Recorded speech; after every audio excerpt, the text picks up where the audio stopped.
State of the art darts, leave all of your face scarred. You might impersonate an art with your fake bars. You probably think Rolls Royce only make cars. This is for the colonizers, some providers. Take this beef all the way down to the line. They call it warfare, it was unfair. They wanted to see suicide bombers in arms there. The sky for the funds, people manage to suck. You try to speak out, it sounds more play, but it might be sensitive. But I'll mention it. Who do you think's got us filling out the censuses? Who do you think?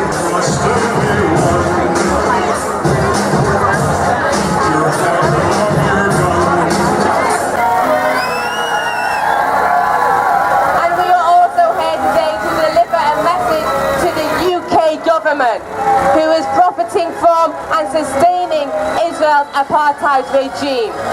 That it is about time they stop buying and selling arms from Israel's military regime. Arms which are often tested on Palestinian civilians in Gaza. They market those weapons as battle tested, and our country is so deeply complicit. And that is why it's so important for the people of the UK to stand up for the people of Palestine, to hold our institutions to account, to hold our government to account, and to never give up on fighting for the freedom of the Palestinian people, because the people in Gaza will never give up. The people in the West Bank will never give up. The Palestinian refugees will never give up.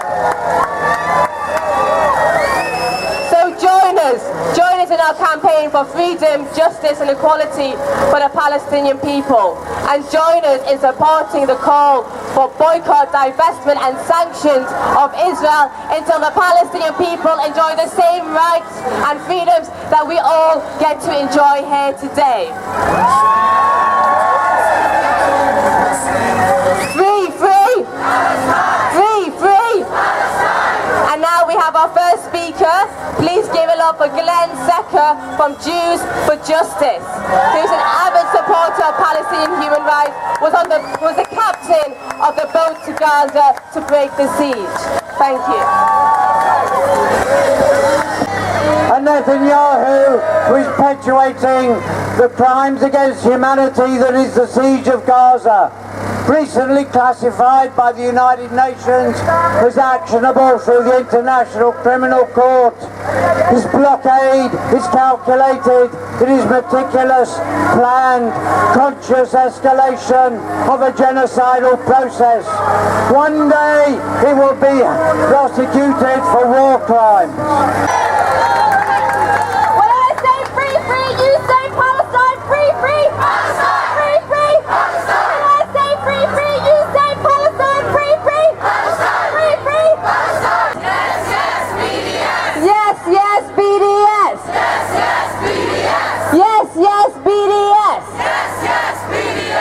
Okay, now I'm privileged to introduce you to our next speaker, Chris Rose, director of the Amos Trust, and led the Trust Walk to Palestine last year. Give it up for Chris.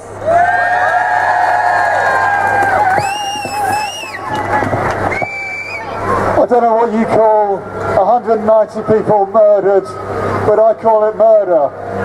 I don't know what you call when a 17-year-old gets shot Padameric and Dahesha camp this week by the IDF, but I call that murder.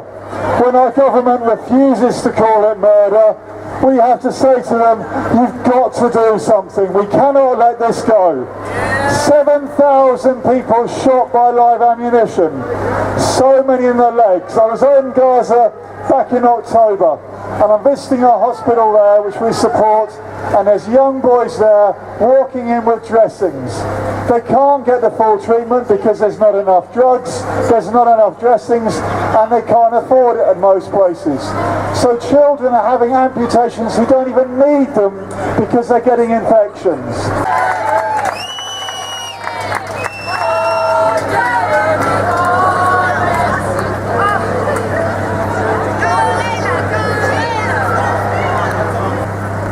Okay, everyone. Now let's make ourselves louder and clearer. We've got the Israeli embassy over there. We've got a bunch of pro-Israel people over there. And we've got to show them how loud we can be and that the people stand with Palestine. Okay? So let's show our solidarity. Gaza! Everybody got it. Gaza. Palestine. West Bank. Ramallah. Jerusalem. Gaza. Gaza. Gaza. Yes, we will always stand with the Palestinian people. Okay. Next up, we have Zaid Truscott from the National Union of Students Black Student Campaign. Give it up for Zaid. Donald Trump may move his embassy and deny that the Golan Heights is occupied land. He may recognize Jerusalem as Israel's capital, but they are just empty words as under international law, and in the hearts of everyone here, we know it's not true or just. As an Arab, I have grown up with the stories and I have witnessed the experiences of Palestinian refugees. From the students reading under street lights, as it was the only light available, to the neighborhoods in refugee camps being named after the towns and villages in Palestine that they are from. For us, they are not numbers in a UN statistic. They are our neighbors, our friends, our family. And where they are under attack, we must stand up in solidarity and fight with them. Just like with apartheid South Africa, students are at the front line for Palestinian liberation and human rights, in Palestine and at unis across the UK. In recent weeks, we have seen how Palestine activists have been targeted and silenced by their institutions. Activists at KCL have had their student cards deactivated and their names given into the police. Shame. Other institutions have cancelled Israeli Apartheid Week events and put restrictions on Palestine events. This is all using the government's prevent strategy. To fight for Palestine, we must fight prevent and its effects on our ability to organise. So on behalf of the NUS Black Students Campaign, thank you for coming out. Thank you for standing up for Palestine's right to exist. Peace and solidarity. A big thank you to Zed, who's come all the way from Bath to be here today. Thank you. Now, I've just heard that the Israeli embassy has said they can't see us and they can't hear us. So anyone who's got a Palestine flag, I want you to wave it as high as you can. Get those placards high. And I want to hear you really loud and clear now. Free, free. Palestine. Free, free. Palestine. Free, free. Palestine. Free, free. Palestine. That's more like it, guys. Our next speaker is somebody who's a key voice in this country for a fair and ethical foreign policy. She's the founder and convener of the Stop the War Coalition. Please welcome Lindsay German.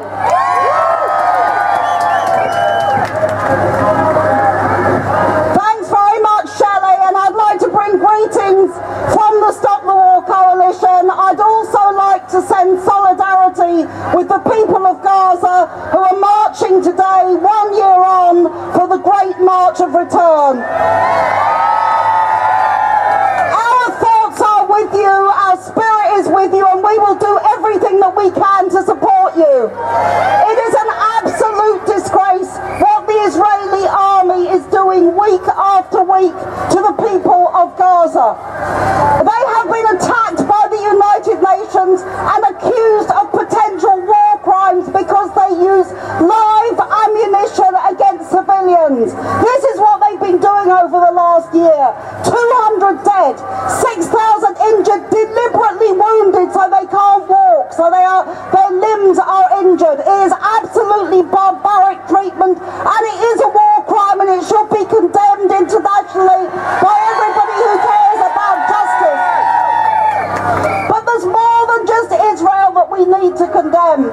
This week, Benjamin Netanyahu went to Washington.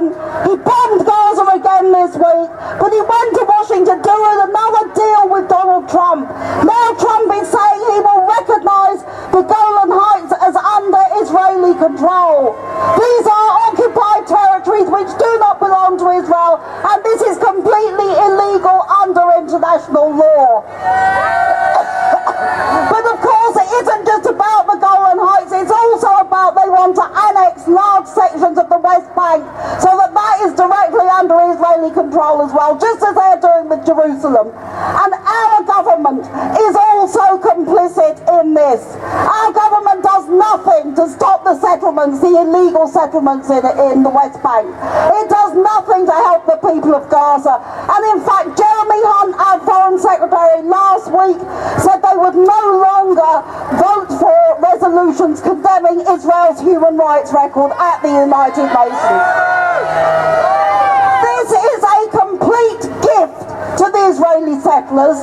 It's a complete gift to Netanyahu, who faces corruption charges and who is standing for election again. It is a complete gift to everybody who wants to oppress the Palestinians. And we have to say enough is enough. They have the right to return. They have the right to resist. They have the right to live as human beings. One last point I would like to make. We have a big pro-Palestine movement in this country. We must not let that go. We cannot allow this argument that if we attack Israel we're being anti-Semitic.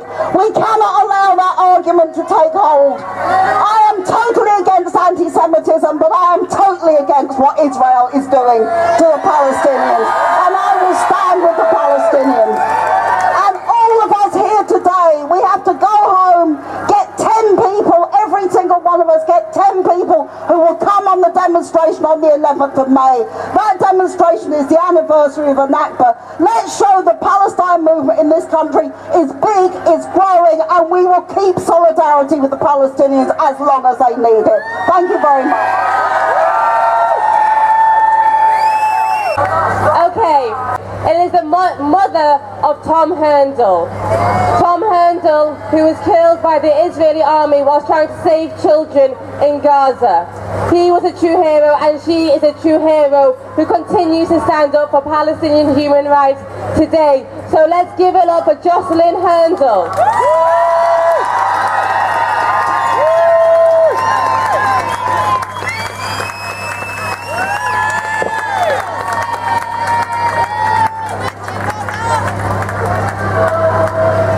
There's a big part of my heart in Gaza.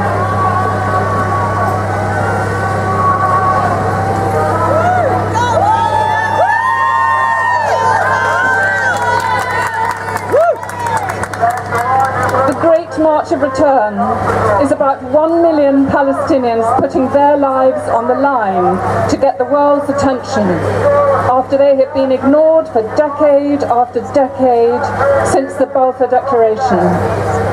What more can they possibly do? They need our help urgently.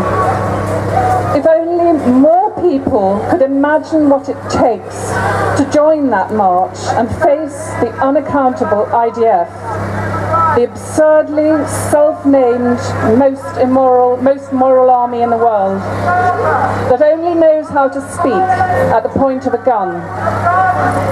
Many of the marchers know perfectly well they may lose their life or a limb. So out of control is this IDF and its rules of engagement. The colossal tragedy which the world fails pathetically to address germinated from the Balfour Declaration. When will some empathy, moral leadership and humility be shown by all politicians, not just the well-informed few? In a recent conversation, I was amazed at the judgmental view of someone who, on hearing that the rocket had been fired into Israel from Gaza, he said, it was such a stupid thing to do. So many more people are going to be killed. Don't they realise that's what will happen? They should stop.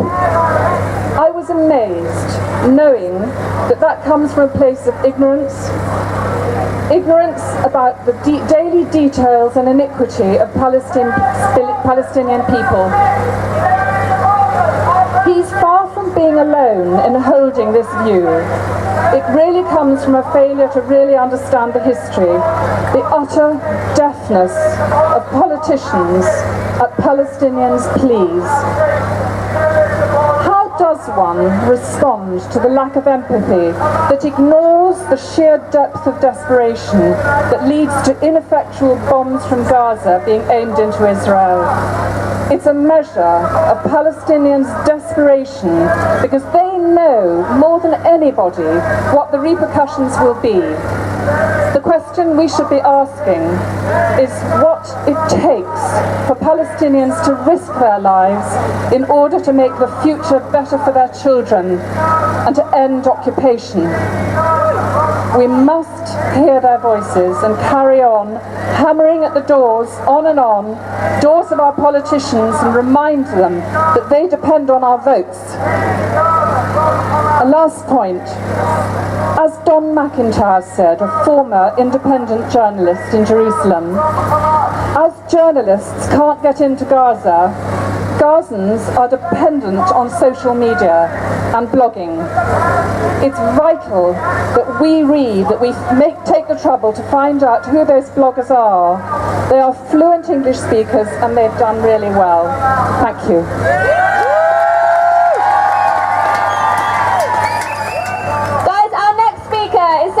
From the Labour Party, a young Labour activist who I know has for years been getting students and young people mobilised in support of BDS, supporting Israeli Apartheid Week and many, many other actions. Please, your big welcome to Ali Ayul.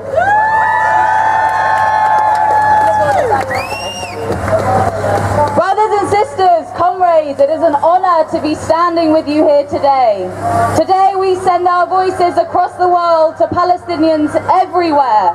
Today, when millions of Palestinians are mobilising for the anniversary of the Great March for Return, struggling to return home. Today we say to them that wherever you are in your struggle, we here in Britain are at your side. We share this struggle with you. Yesterday in Britain, the far right marched on Westminster, and 2 years ago, the far right in the US marched straight into the White House. We need to use our power to stand up to them and to remind them that an assault on one of us is an assault on us all. Donald Trump has joined forces with Israeli Prime Minister Netanyahu, and this racist, militaristic and extreme right-wing government is preparing to launch a full-scale assault on the Palestinian people, called the Deal of the Century. It is already underway. This alliance of the far right is seeking to finish what the Nakba of 1948 began, destroying the Palestinian people and dismantling their cause. Whether they face discrimination inside Israel, military occupation and siege, or enforced exile and refugee camps.